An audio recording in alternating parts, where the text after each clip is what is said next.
Alrighty, moving on to 10.3, 22nd Annual BC Natural Resources Forum. It is 22nd, right? Is that the right word? 22nd annual? I'm having a weird moment. It's the 22nd year the forum has happened. Yeah, So, I'm like, is it yeah. 2022? I'm like, no. Our verbiage could have done that. I need more coffee. I need more coffee. That council accepts the correspondence from the BC Natural Resources Forum as information. Can I get a seconder? Seconded by Councillor Wall. Councillor Wall. I think it's prudent that we send the mayor to this forum this year. Due to the upgrades to the park that is not named next to the village office. Hint, hint, hint. We should name that park.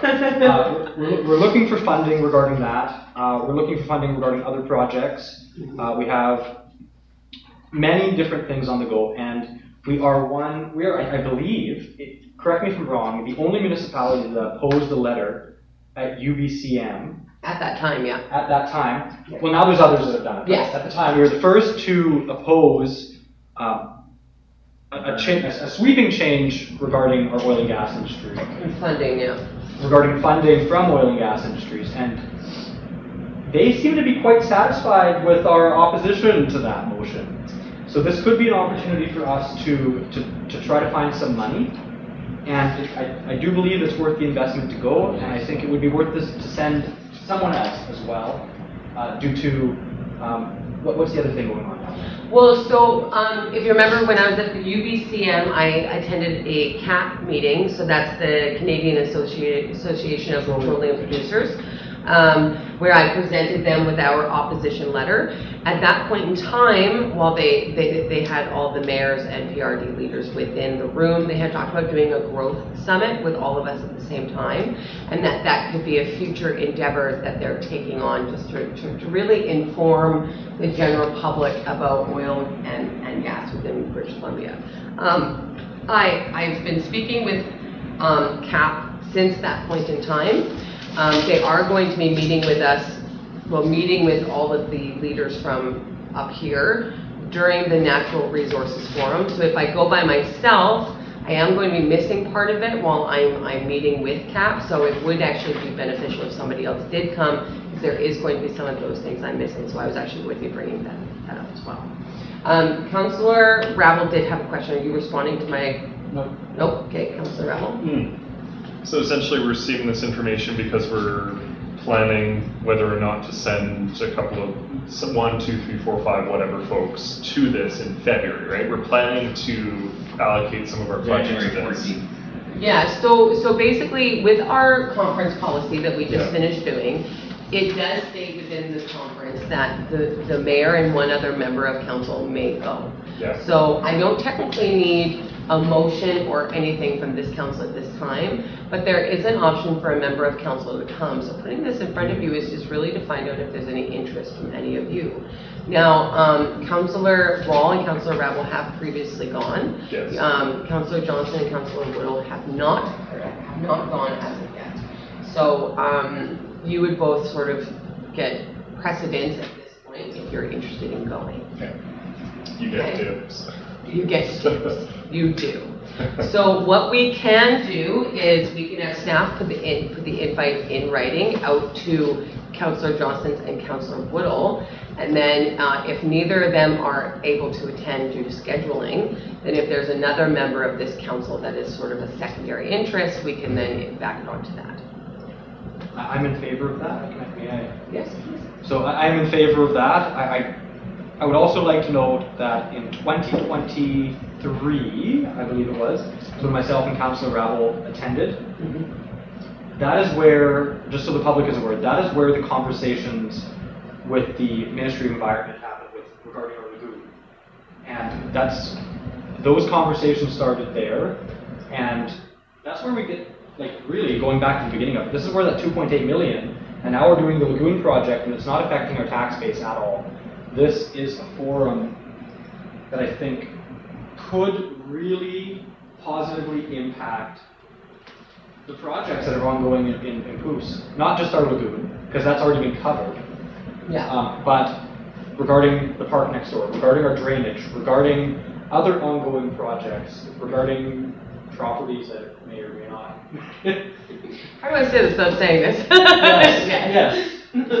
Okay, yeah, no, for sure. Councillor Rebel? I think this is an important conference to send folks to. A heck of a lot of folks that work in the village work in the resource sector and oil and gas. I'm most likely unavailable during this period. January is a funky time, especially with my other employment. So anyways, I wish everyone the best. I think it's a good, valuable piece. So my understanding is if Councillor Johnston and Councillor Whittle are unable to attend, Councillor Wall, you'd like to be my plus one. If they say no, I would love to be your plus one. At this point in time, Mr. Stabelski, you don't need a motion on that. Hey, I didn't think so. All right, so all those in favor of receiving for information? And that is carried. Wonderful. Moving on to resolutions, none. Bylaws, none. Administration's reports, finance reports, so 13.1. Recommendation that council approve a transfer of $443,663 dollars from an unappropriated operating fund to the sewer utility fund to cover a 2024 operational deficit. And the council approves staff to use the unappropriated operating funds to offset future operating fund deficits. Seconded by Councillor Wall. Now, if you feel like you've heard this before, it's because you have. Okay, so if you remember last year during budget season, this came up and we were going to put that on the floor to transfer. We actually never did it. It's somehow in the craziness of our budget season in 2024, this got lost in the weeds. So this is the exact same thing as it was before. We're not being penalized or anything. It's just a matter of moving money that from one account to another. So we haven't lost any money through 2024. It does not mean that we are in a deficit from 2024. It does not mean that we are being penalized or have any penalty. It literally is the same as going, oh, my savings account is overdrawn, moving money from one to the other. So if you feel like you've heard this before, you have. Now, Councillor Wall, you went kind of first. For clarification on this, we are not spending this $443,000 if perfect. We're just clearing up. We're moving it from one account to another because that money had been spent and now it's okay. Okay. Just an activity to balance it. We're just looking to balance it. So unappropriated does not mean. It's not going through conditional transfers or reserves. No. This is funding that's actualized and allocated for these purposes. Yes. So it's a surplus fund, just in case one of our departments operationally goes over what its budgeted or allocations were for the previous fiscal year. And if I understand, this is actually from 2022, not 2024. So this was from the year end of 2022. We were supposed to deal with it when we found it last year. And again, our budget. The previous term. Yes, this is Yes. 2 fiscal years back. Two fiscal years back. Yeah. So We need a motion for this? Councillor, well, the motion's already read the recommendation. Councillor Raffle. Just to clarify, this is in our sewer operating utility general ledger code or whatnot? Am I Yeah. correct in that understanding? So It's under that function. So we've operated the sewer and it costs money to maintain, operate it, and it's just kind of overeaten that budget that was allocated to it? You know what? I would. I'll follow on that. Yeah, I don't want to say specifics because this is honestly from 2022, so I don't know 100% what it was from at that point in time.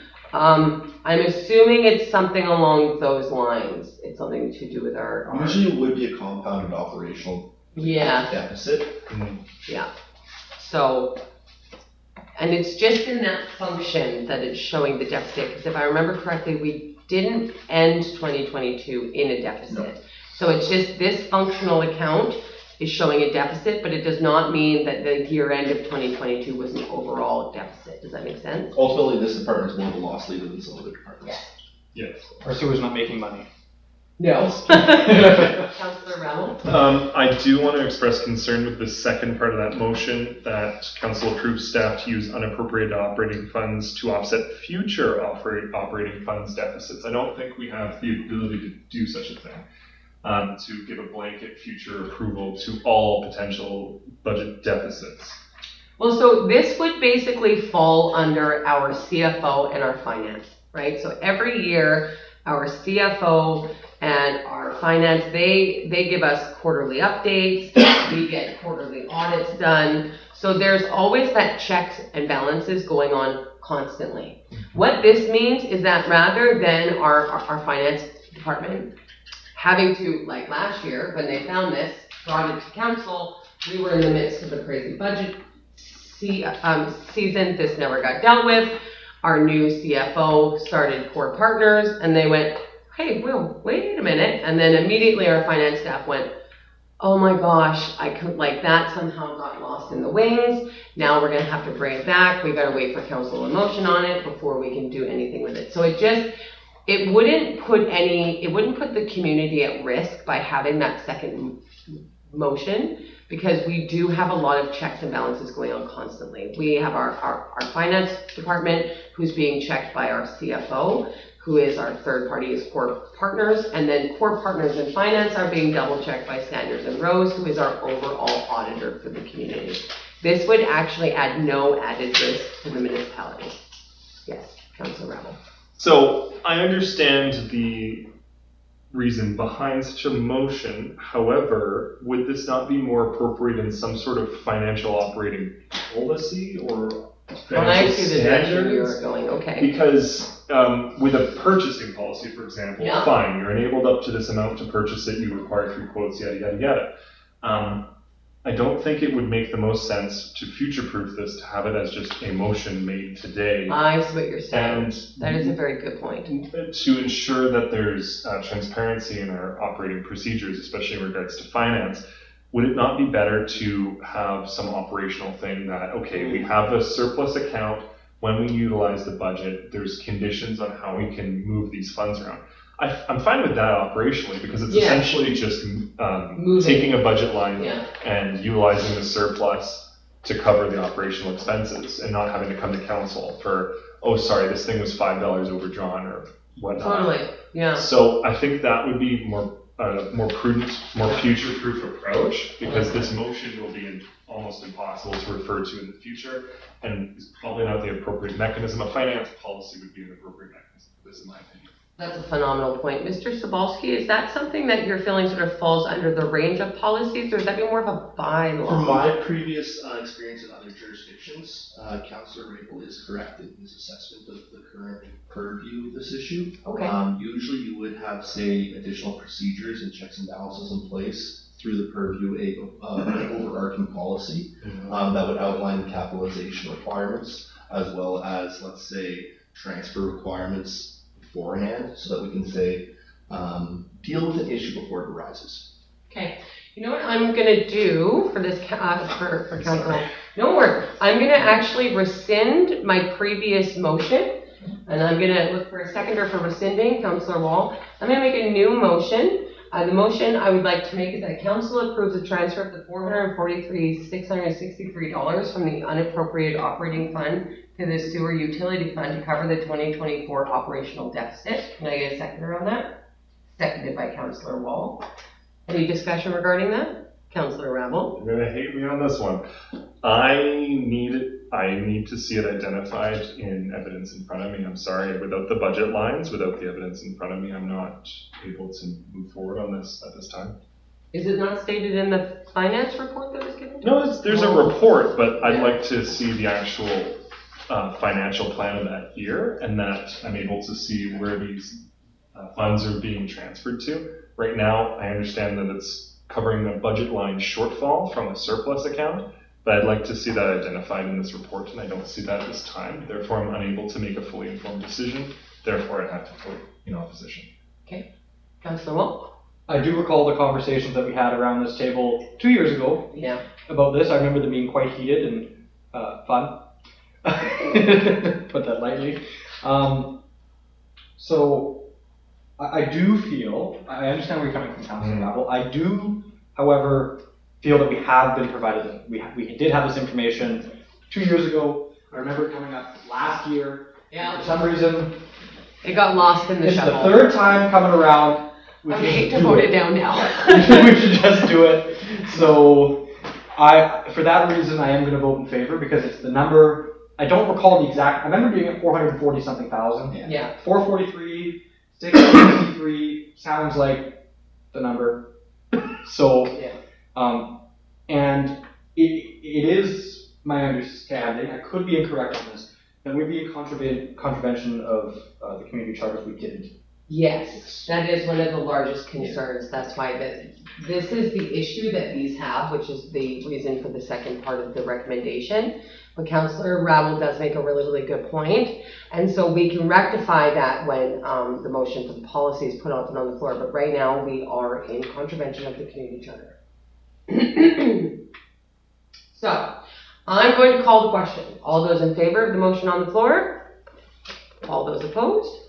Would you like your opposed noted? That's fine. Is the rescinded motion withdrawn? The Rescinded motion? Oh, yeah, thank you. No, so all those in favor of me rescinding my original motion? Thank you.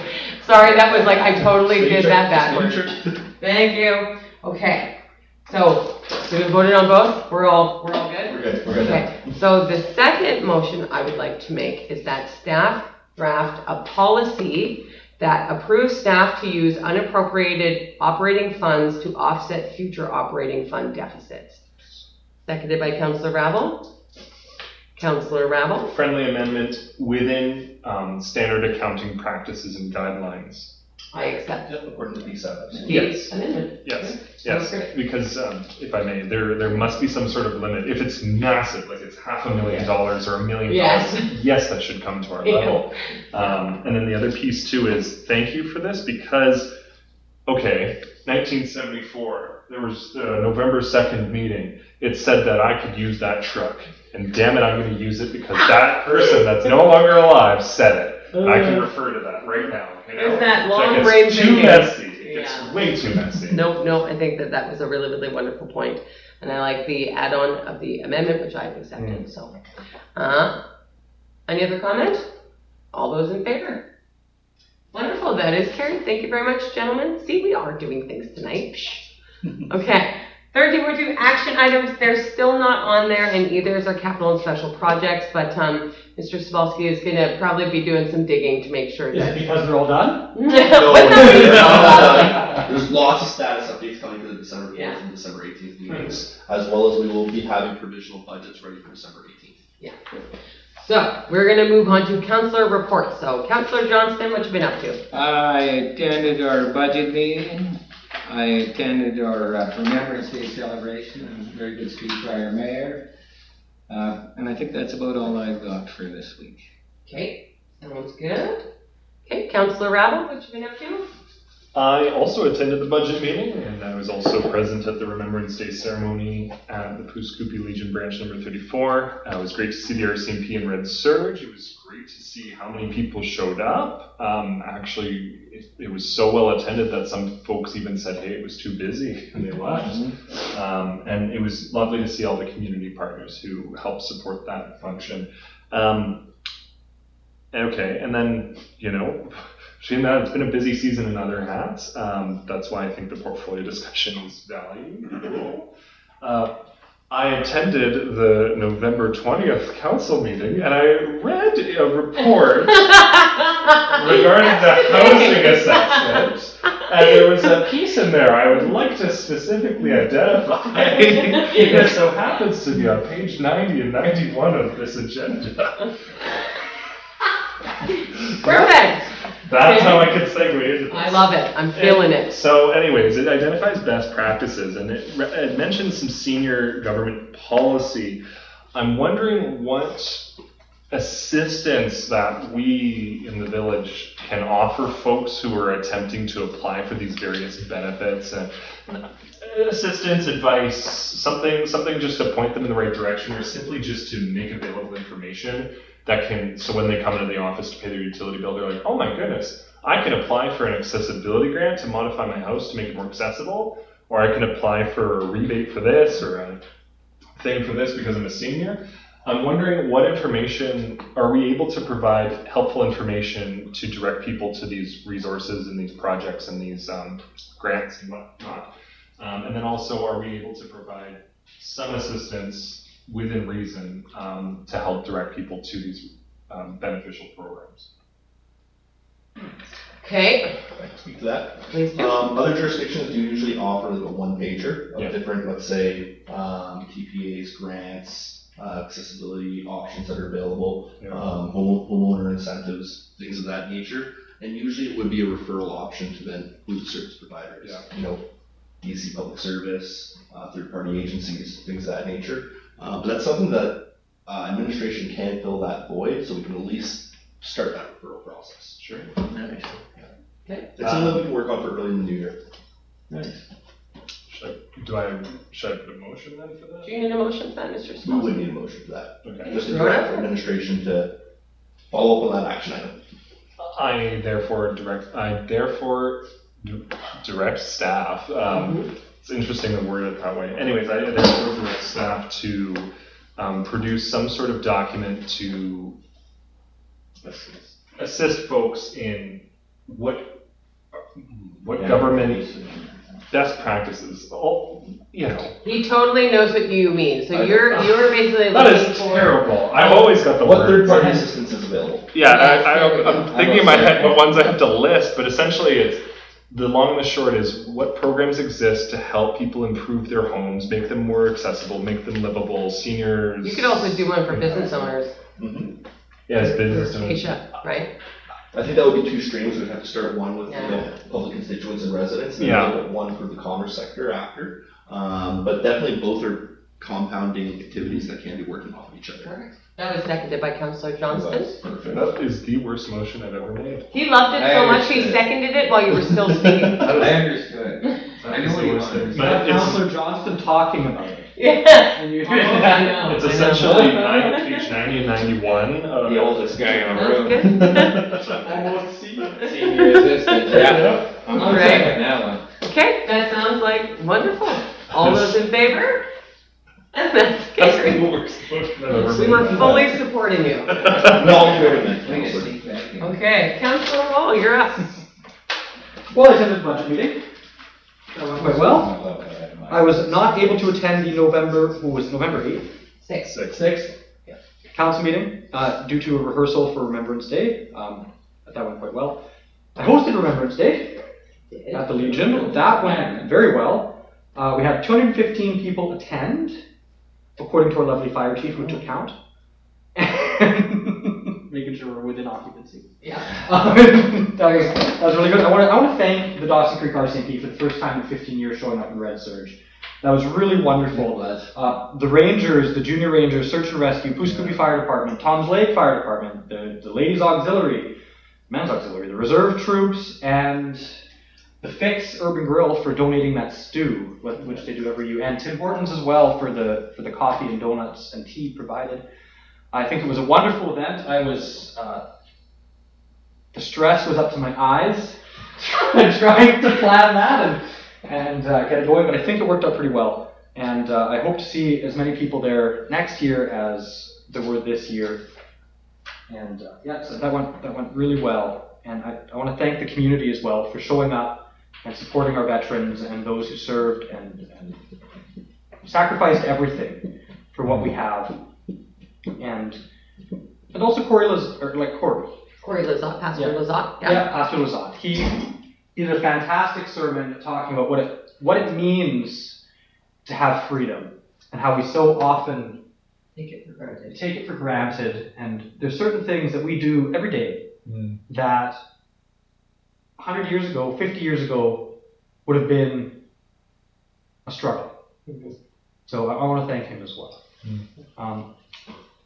I don't know if I have much. Oh, I spoke with the museum. They're talking about budgets and where things are going, so hopefully we can have that ready on time next year for the village. And I don't think I have anything else. Okay, wonderful, thank you. Councillor Whittle is away with notice. He's not feeling well, so moving on to me. Mr. Stavalski, I've already emailed this off to you, so you don't have to worry about writing everything out. Totally, right? Take it all in. So November 7th, I attended the PRRD meeting. In my report from that meeting, I would just like to start off by congratulating Director Hebert, who was elected as the new chair of the Peace River Regional District. So a huge congratulations goes out to Chair Hebert. He is back in that spot, so very exciting for him. There were a couple of things on the agenda from the PRRD that did kind of pique the interest or include Pouce Coupe. So one of them was 9.2, which was our solid waste coupons. So what is happening there is the following recommendation was actually approved and passed by the board table. So the regional board has approved an update to their solid waste coupon program, which currently consists of 4 coupons valuing $13.75 each. What they were finding is that there was actually quite a bit of waste happening from the coupons being at that amount. So instead, they've actually changed it to 12 coupons of $3.75, which is the minimum dumping fee. You can use more than one coupon at a time. So if your load is much larger, you can use multiple coupons to cover it. And so that is something that will be starting in this next cleanup year. So keep an eyeball out for that. They do not mail out the coupons anymore. So if you know of anybody who's frustrated, they quit doing that because they were actually wasting a ton of money on printing. But if you phone them, they will send them to you, or they will print them and you can come and grab them. So they're still available to everybody within the PRRD, but they no longer print them for every single resident. They've stopped doing that. So there are some that have automatically signed up, so they already phoned in and said, I would like them every year. And then others, it's if you haven't been getting them and you're missing them, give them a shout. They'll add you to the list and you can start getting them again. The second thing was 9.7, our municipal waste hauling. So something really exciting that's happening. So originally, we were signed on for a 1-year agreement that cost the village of Pouce Coupe $18,295.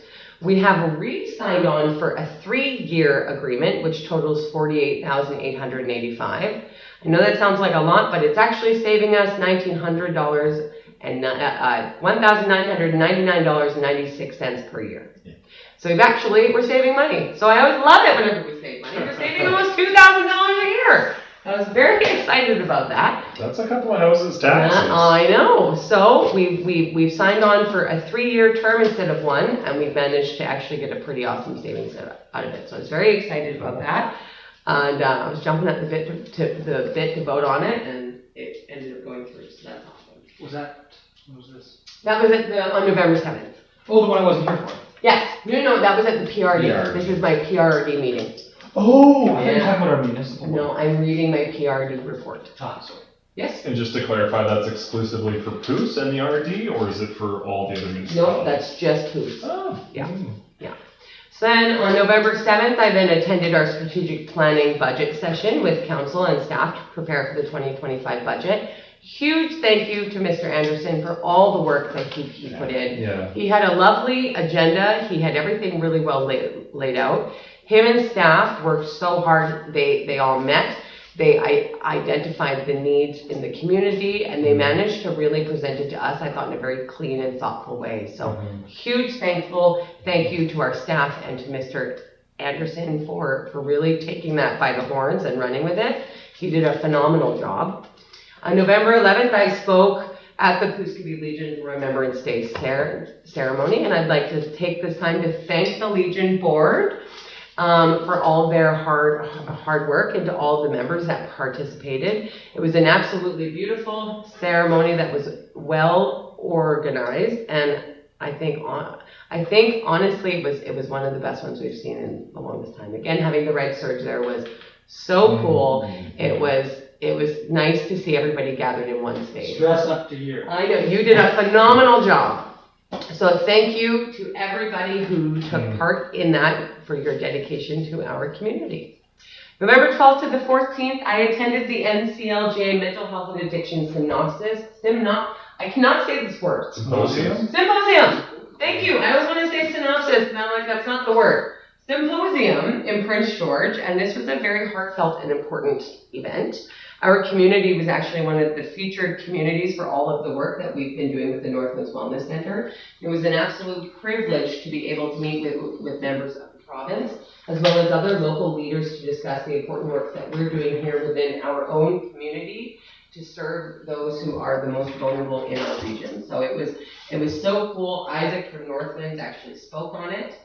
And you know what? Again, it doesn't matter where you go, it's a lot of the same questions, which was like, are people going to be allowed to leave and walk out into the community? And again, we were able to say, no, you must have a discharge plan to be put into the Northwoods Wellness Center. And actually, intake does not start here, it starts at the Dawson Creek District Hospital. So you can't just walk in and you can't just walk out. Lots of questions about safe supply. Safe use, again, Pouce Coupe and Northwinds does not support that at this time. We support treatment. This will not be a safe injection site. This will not be a safe supply site. This is a treatment facility, and it's actually because of the hard work of the Northwinds Wellness Center advocating for our community that at no time has Northern Health pushed us to put in a safe injection site within our borders, which has been really, really wonderful. Well, they know if they did pressure us, they should push back, So right, so that was phenomenal. I got to shake hands with a lot of wonderful people and tell them about all the cool work that we're doing here, which is so exciting. And I got to sign the mental health and addictions accord on behalf of the Village of Pouce Coupe. So thank council for allowing me to go, and I think we are leaving a pretty good impression. Not even regionally, but like provincially. So like a good old pat on the back is definitely earned. I was singing Isaac's praises as well as Leonard Hebert, who is the director of Area E, because again, the PRD has been a huge force behind this as well. And Director Hebert actually had a moment to speak, which is really, really cool. So it was wonderful. It really, really was.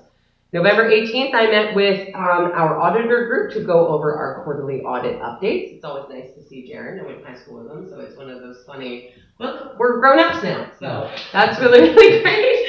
Everything is looking really, really good. There's a couple of things that as we've been changing over staff, just some of those like small, like minute-taking things where when you're switching hands from one person's filing system to another person's onto another person's, these things happen. So there were a couple of things where he's like, you guys have been super busy, but at the end of the day, the overall report was that we've actually done a phenomenal job. So I was pretty happy to hear that.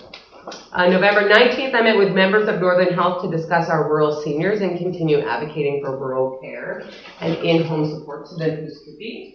So this is the same group that I meet with every 3 months.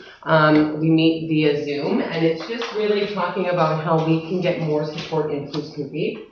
This meeting itself was actually talking about accessibility, so busing. So it was talking about busing into Pouce Coupe to get our seniors to doctor's appointments, and this is through the South Peace Family Practices, I'm going to butcher this, health thing that started. It's like a new board within Dawson Creek. They're running out of the Elgin Clinic. So basically, this is going to be a new clinic for families and seniors who don't currently have doctors. It'll be a running clinic. And just, okay, this is phenomenal. This is great for Dawson Creek. How can we make sure that this new investment is accessible by our seniors within our community? So that was a big conversation we had then. And I'm excited I meet them again in February, so I'm excited to see what they bring back. I kind of gave them some homework, they gave me some homework, so I'll be touching base with you guys on that one pretty soon. November 19th, I attended the luncheon with Doig River Chief and Council regarding the proposed urban reserve development in Dawson Creek. Got to bring Mr. Svalsky around and tote him to everybody in the room. Got to meet some lovely people. Got to meet Doig River, they were all there. So it was a very informative event. It was well-rounded. I learned a lot. Definitely have a few more questions, but I think the large majority of us did. But, this is just the start of that process here. But again, we must remember that they're already breaking ground within Fort St. John, and it's really being based off the same model. So a lot of what they were talking about was going back to what they've already done within Fort St. John. So it's cool to kind of have like a living experience that we can watch be built out. And then November 20th, today, I was supposed to do this, and actually I didn't, so we removed this one. I was supposed to attend the Rural Voices Gathering being held by the Rural Coordination Center of British Columbia, but I was actually invited to the Poughkeepsie Elementary School today to present this morning in all the elementary schools on the importance of food banks. So I did that instead. So I was there, I got 20 minutes in each class, and I really taught, so the Poughkeepsie Elementary School is doing a food drive for the Poughkeepsie food bank that ties in with our 18 Meals of Christmas thing. And they asked myself and the president of the food bank to come in and just really talk to the kids about what a food bank is, why people need it, how they're run, what we offer. It was so much fun. I got to wear my school hat again, which I haven't gotten to do in a couple of years. So it was wonderful fun. So I did that instead. So I'll be attending the Rural Voices thing on the 27th instead. I would just like to remind everybody at home and here in the room that Friday is our old-fashioned Christmas event. Please come. It's going to be a wonderful time. It is looking like it's going to be a little bit chillier, so we are going to have to create some warming zones just to keep everybody nice and toasty. But we're going to have the fire pits set up, have nice warm fires. I think the museum is doing hot chocolate again, and just lots of things to keep people toasty. Santa's coming out, and then we also are participating for the first time ever with the Rotary Club and the 18 Wheels of Christmas. So there will be a trailer set outside that we're looking to fill for the Poughkeepsie Food Bank. So I'm really, really excited about that. So that's me. That was long-winded. Sorry, guys. The Okay. Legion Bar will be open. And the Legion Bar will be open if you want a spicy cocktail after. I'm going to get a spicy cocktail after. I don't know. Okay, question period. Nobody is here. You know who I miss? Where is Mr. Grant? Haven't seen him in weeks. I'm going to have to find him. Okay, and I would move to adjournment, but we actually have a in-camera. So, motion that council move to in-camera as per